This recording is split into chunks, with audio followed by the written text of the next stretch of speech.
Telangana BC బిడ్డలు నేను కోరేది ఏంటంటే 42% కాంగ్రెస్ గవర్నమెంట్ జీవో ఇచ్చిన తెల్లారే ఇస్తదనే వార్త రాగానే మళ్ళా కాంగ్రెస్ పార్టీ నాయకులే కేసు వేయించారు. అది నేను కాదు, ఇంటర్నెట్ అంతా కోడై కూస్తున్నది. అనేక రకమైన సాక్ష్యాధారాలతో అనేక మంది కేసు వేసిన వ్యక్తులు రేవంత్ రెడ్డి గారి దగ్గర మనుషులని కూడా చెప్తున్నటువంటి సందర్భం కనబడుతున్నది. ఎట్ ద సేమ్ టైం వీళ్ళేమో వీళ్ళు ఇచ్చిన జీవోనే వీళ్ళు కేసులు వేస్తారు. బీజేపీ పార్టీ ఏమో ఏదైతే పరిష్కారం చేయాలో, ఏదైతే గవర్నర్ దగ్గర బిల్లు పాస్ చేయాలనో, ఆర్డినెన్స్ పాస్ చేయాలనో, ఏదైతే రాష్ట్రపతి దగ్గర బిల్లు పాస్ చేయాలనో ఆ పని చేయకుండా ప్రజాస్వామ్యాన్ని అపహాస్యం చేసేటట్టుగా నిన్న ఈటెల రాజేందర్ గారు కూర్చొని ఏం మాట్లాడతారు, మీరు ఎన్నికలకు పోకండి, డబ్బులు ఖర్చు పెట్టుకోకండి, ఎన్నికల రిజల్ట్స్ వస్తే కూడా మేము క్యాన్సిల్ చేపిస్తామని చెప్తాడు. ఈటెల రాజేందర్ బీజేపీ పార్టీ ఏమన్నా కోట అండి? జడ్జిలా వీళ్ళేమన్నా అంటే వీళ్ళ ఉద్దేశం ఏంది? మంచి ఉద్దేశం అయితే కాదన్న విషయం ప్రజలకు అర్థమవుతుంది. ఇవాళ ఎన్నికలు జరిగితేనట వీళ్ళు పోయి కోట్ల క్యాన్సిల్ చేపిస్తారట. అసలు బిల్లు ఇవ్వాల్సిందే మీరు కదా, రిజర్వేషన్ ఇవ్వాల్సిందే మీరు కదా.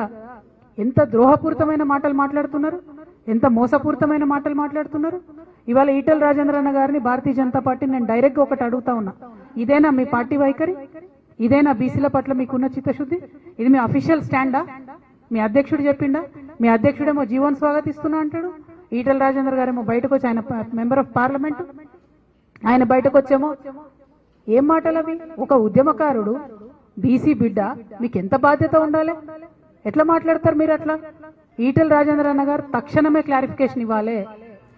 అంటే ఇది ఏం కుట్ర? ఒక పక్క కాంగ్రెస్ పార్టీ ఏమో జీవో ఇస్తుంది, ఇంకో పక్క జీవోని అడ్డుకోవడానికి వాళ్ళే కోర్టుకు పోతారు, ఇంకొక పక్క ఎలక్షన్ వస్తుంది అనేటటువంటి సంబరంలో కనీసం చాలా చోట్ల బీసీలకు అవకాశం వస్తుందని అనుకుంటుంటే మీరు ఎన్నికలకు పోకండి, మీరు ఖర్చు పెట్టుకోకండి, మేము కోర్టుకు పోతామని చెప్తారా? మీరు ఏం పార్టీ మీది? మీరు కేంద్ర ప్రభుత్వంలో పరిపాలన ఉన్నారు, ఎట్లా మాట్లాడతారు? కోర్టులకు జడ్జిలకు మీరు ఎట్లా ఇస్తారు ఆర్డరు? ముందే మీరు ఎట్లా చెప్తారు ఈ విషయం? ఈ మోసాన్ని దయచేసి తెలంగాణ బీసీ బిడ్డలు గుర్తించాలని నేను కోరుతా ఉన్నాను. ఇది చాలా దారుణం. బీజేపీ పార్టీలో ఇంకెవరన్నా మాట్లాడితే అర్థం చేసుకోవచ్చు. ఈటెల రాజేంద్ర అన్న ఒక ఉద్యమాల నుంచి వచ్చిన బిడ్డ, ఆయన ఎట్లా మాట్లాడతాడు ఇట్లా? You are an MP in a ruling party. How can you dictate what the court is going to say? How can you say we will go to the court after elections and elections will be cancelled just like Maharashtra? So did you influence Maharashtra decision also? What are you saying, Mr. Etal Rajendra garu? I am questioning you today. You are a member of